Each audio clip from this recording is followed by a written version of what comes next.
নোয়াখালীতে ছুটিতে থাকা সৈনিকের হাতে এক বৃদ্ধকে জখম ও মারধরের অভিযোগ। বিস্তারিত জানুন নোয়াখালী থেকে রফিকুল ইসলামের পাঠানো তথ্যচিত্রে ও ভিডিওর প্রতিবেদনে। নোয়াখালী বেগমগঞ্জ উপজেলার ছয়নি ইউনিয়নের ৫ নং ওয়ার্ড খালিশপুর গ্রামের ইউসুফ নামের এক বৃদ্ধকে মারধর ও হয়রানির অভিযোগে ছুটিতে থাকা সৈনিক আরাফাত সহ ৬ জনের বিরুদ্ধে একটি মামলা করে নোয়াখালীর ৩ নং ম্যাজিস্ট্রেট উক্ত মামলাটি প্রত্যাহারের জন্য গত ১৫ই নভেম্বর শুক্রবার সন্ধ্যায় বৃদ্ধ ইউসুফকে নিজ বাড়ির সামনে পাকা রাস্তার উপরে সৈনিক আরাফাত সহ অন্যান্যরা গুরুতরভাবে জখম ও মারধর করে। উক্ত বিষয়ে বৃদ্ধের আদালতে মামলা দায়েরের পর আদালতের নির্দেশে স্থানীয় বেগমগঞ্জ থানায় মামলাটি এফআইআর হয়। তদন্ত প্রতিবেদনে বাদী ইউসুফ সন্তুষ্ট না হয়ে আদালতে পুনরায় তদন্তের আবেদন পরিপ্রেক্ষিতে বর্তমানে মামলাটি নোয়াখালী ডিবিতে তদন্তের জন্য পাঠানো হয়। এছাড়াও ভুক্তভোগী নোয়াখালী পুলিশ সুপার ও সিগন্যাল ব্যাটালিয়ন সিওর রামু সেনানিবাস বরাবরে অভিযোগ দাখিল করা হয়।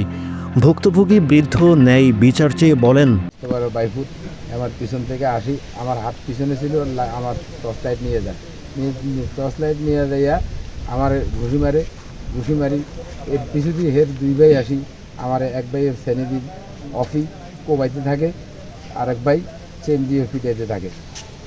এরপরে যখন আমি স্বস্তিকার করছি, আরাফাত আমার মুখ চাপি ধরি দেখছি।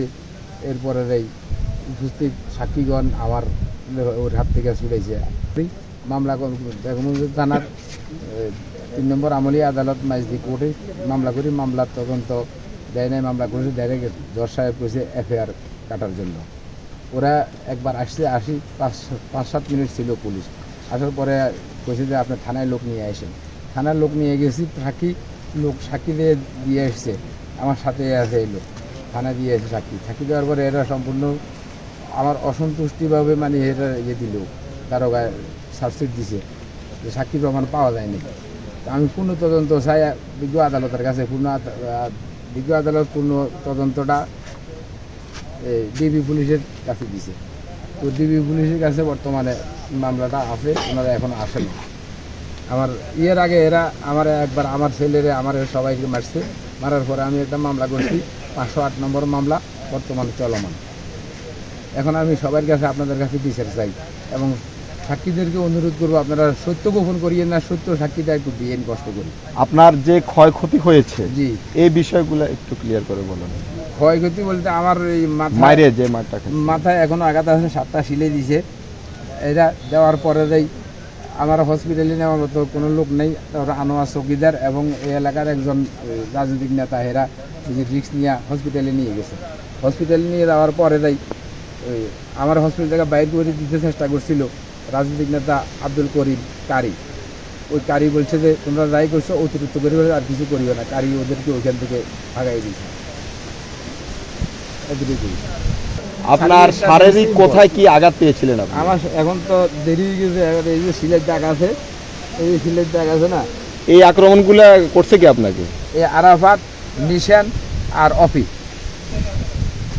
অন্যদিকে এ বিষয়ে এলাকাবাসী বলেন, তখন আমার কাছে একটা ফোন দেয়, এটা যে খন্দকার বাড়ি ইউসুফকে তার বাড়ির সেনা সদস্য একজন নাম হইল আরাফাত অফি মারি রক্তাক্ত অবস্থা করে ফেলেছে। তাদের বাড়ির দরজার সামনে ঈদগার একটা মাঠ আছে, ওই মাঠের সামনে ওইখানে কিছু জনগণ আসি, তাদেরকে যখন দাওয়া দেয় তারা ওইটাও মানে না, লোকজনের উপরে ক্ষুব্ধ হয়। ক্ষুব্ধ হওয়ার পরে এইটার পরে আমাদের পার্শ্ববর্তী আরও কিছু লোকজন ছিল, তারা সরকার যায় ইউসুফকে উদ্ধার করি আমাদের তালিবপুরের দক্ষিণ সীমানা মিসাববাড়ির দরজা বরাবর ওইখানে একটা দোকান আছে, ওইখানে আনি টেবিলের মাধ্যমে তাকে শোয়াবার পরে প্রাথমিক যে ট্রিটমেন্ট পানি এবং কি তাকে সুস্থ করার জন্য যা যা কিছু প্রয়োজন ওইটার ব্যবস্থা তারা নিয়েছে।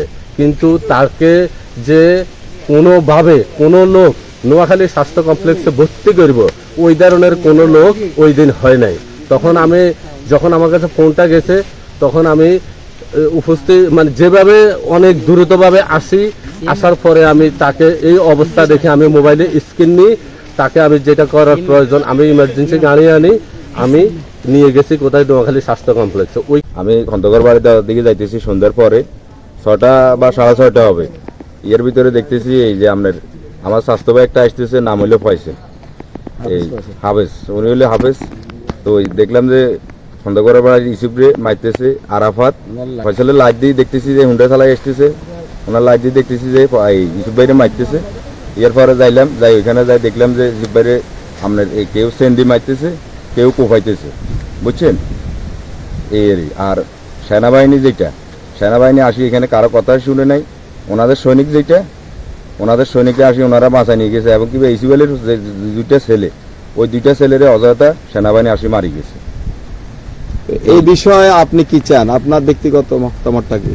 আমার ব্যক্তিগত মতামত হলো এটা জেলা প্রশাসনের কাছে যে এটা সুস্থ একটা তদন্তই একটা বিচারক, বুঝছেন, যেন ইসুফ আলী ন্যায় বিচার যেটা ওইটা। সেনাবাহিনীর কাছে বক্তব্য এটাই যে ওনারা যেখানে যাবে যেন অন্তত আগে ভালো করে তদন্ত করি যে সঠিক যেটা এটাই করে, এটাই আমার কথা।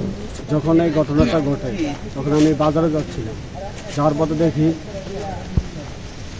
ইউসুফ আর আরাফাত তারা দুজনে তর্কাতর্কি করতেছে, হাতাহাতি করতেছে। তারপর কিছুক্ষণের মধ্যে আরও দুজন আসছে, আসার পর ট্রেন দিয়ে আর দা দিয়ে কোপাকুপি শুরু করে দিচ্ছে। ওনার সারা শরীরে অনেক জখম করছে। ভাই কারা এটা কি নাম? আরাফাত, মিশান, অফিস, ওরা তিন ভাই মিলে মারছে। তারপরে আরো অনেকেই আইছে। এই যে ওনার মাথায় যে রক্তক্ষরণ আমরা দেখতে পেয়েছি, এটা কি ওদের মারের কারণেই? জি জি, অনেকে আরো তো অনেকে আছে, কিন্তু সবাই তো সাক্ষী দিতে যাইতেছে না, তো ভয়ে। কেন সাক্ষী দিচ্ছে না? ভয়ে। কার ভয়ে? আর্মির ভয়ে, তারপরে তাদের আত্মীয় স্বজন আছে, এই কারণে আর কি। তাদের নেতা আছে, অনেক গুন্ডা বাহিনী আছে। তুমি যে কথা বলছো, তোমার প্রতি কি কোনো হুমকি হয়েছে বা কোনো সময় কোনো তো হয়রানি করছে, মামলা টামলা দিয়ে। ওই আমরা গেছি, ছুটাইতে গেছিলাম, আমরা ছুটাইতে গেলে কেন গেছি ওই কারণে আমাদেরকে মামলাও দিল, হয়রানি করছে। এখন আবার কয়দিন আগেও আমারে খুঁজছে মারার লাগে। কে? আরাফাত। খালি আমার খালি খুঁজ নিতে চাইছে আমাকে মারার জন্য। এখন আমি ভয় পাইতেছি, সাক্ষী দিতেছি, যদি আমার আবার কিছু হয়, এই জন্য আর কি। কোনো ধরনের সহযোগিতা কামনা করো? আমি তো অবশ্যই, আমার নিজের সেফটি আছে না, আমি তো বাঁচতে হবে।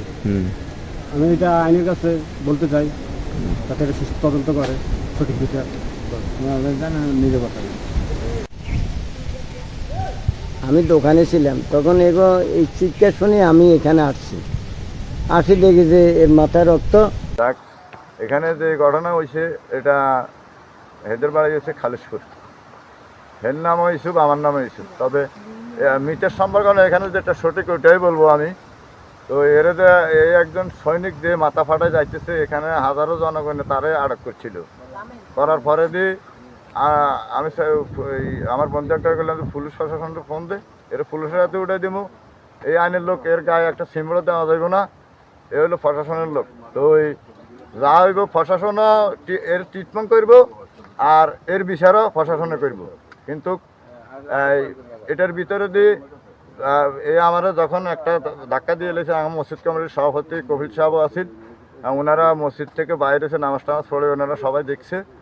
দেখার পরে যে এর চাইছিলাম যে আইনের আওতায় উঠে দিতে লাগে, কিন্তু আমার দোস্তকে আয় হঠাৎ করে তারে লই চলে গেছে, আউট করে দিছে। কথা বুঝছেন নি? তো এরপরে যে এক মামলা হামলা হয়েছে, এখন আইনের আওতায় গেছে। পরের দিন এখানে সেনাবাহিনী ওনারা আসছে, ঠিক আছে, ওনাদের লোক, এটা 100% সঠিক। তো ওনারা আসছে, জনতারও ডাকি ভালোভাবে জিজ্ঞাসা করতে, ভালোভাবে তদন্ত করতে। তারা ওইটা না করে ওনারা এবার আছে সবাই পিডি ফাড়ি এদিক সেদিক দৌড়ে দফাই দিছে দিয়া। হ্যাঁ, কে পিটাইছে? এটা সেনাবাহিনীর লোকে, মানে মানুষ পিটাইছে না, দমকাইছে, দৌড়াইছে। হ্যাঁ, কেন এটা কি জন্য? মানুষ উগাইতে দেয়নি, মানে হেগো সৈনিকের গায়ে হাত দিছে, এটা একটা অভিযোগ করছে। কেন সৈনিকটাকে কি কেউ মারছে? সৈনিকটাকে কেউই মারে না, মানে সৈনিকে মারি যেতে তাকে আটক করছে, বসায় রাখছে।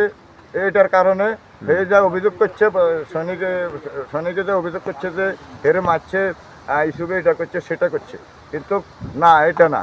কিন্তু এইভাবে আপনার সেনাবাহিনী আসছে, আমি মনে করি ওনারা যদি ভালোভাবে তদন্ত করতো, তাহলে ওনার চাকরিটা ওই জায়গায় চলে যেত। কথা আমার বুঝছেন? যাক, এটাই আমার কথা। পরে শেষে এখন মামলা অধীনে গেছে, মামলা চলতেছে, যা করবো আইনে আইনে আইনে করবো। বাদী যে অভিযোগটা দিয়েছে ওনার বিরুদ্ধে, জি। এই অভিযোগটা কি সঠিক? হ্যাঁ, ওই অভিযোগ সঠিক, কত পার্সেন্ট এটা সঠিক? 100% সঠিক। আপনার তো এখানে ভিডিও ফুটেজও তো আছে, আপনার ছবিও তো আছে। এ বিষয়ে বিবাদী সেনা সৈনিক মোহাম্মদ আরাফাতকে মুঠোফোনে ফোন দিয়ে জিজ্ঞেস করলে সরেজমিন বার্তাকে বলেন, এখানে আপনার বিরুদ্ধে যে অভিযোগটা দায়ের করা হয়েছে এটার বিষয়ে আপনার মতামত নেওয়ার জন্য আপনার কাছে আমার ফোনটা করা। এই বিষয়টাতে যদি আপনি একটু বলেন। জি, আমি মূল ঘটনাস্থলে ছিলাম, এটা একটা মামলাটা করছে, ওনারে অফিসার তদন্ত করছিলেন যে এখানে আমার কোনো সংশ্লিষ্টতাই পাই নাই, বুঝছেন। ডিবি তদন্তকারী কর্মকর্তা SI জাকির বলেন, মামলাটি তদন্তের জন্য আমার নিকট দেওয়া হয়, অতি শীঘ্রই আমরা তদন্ত করব।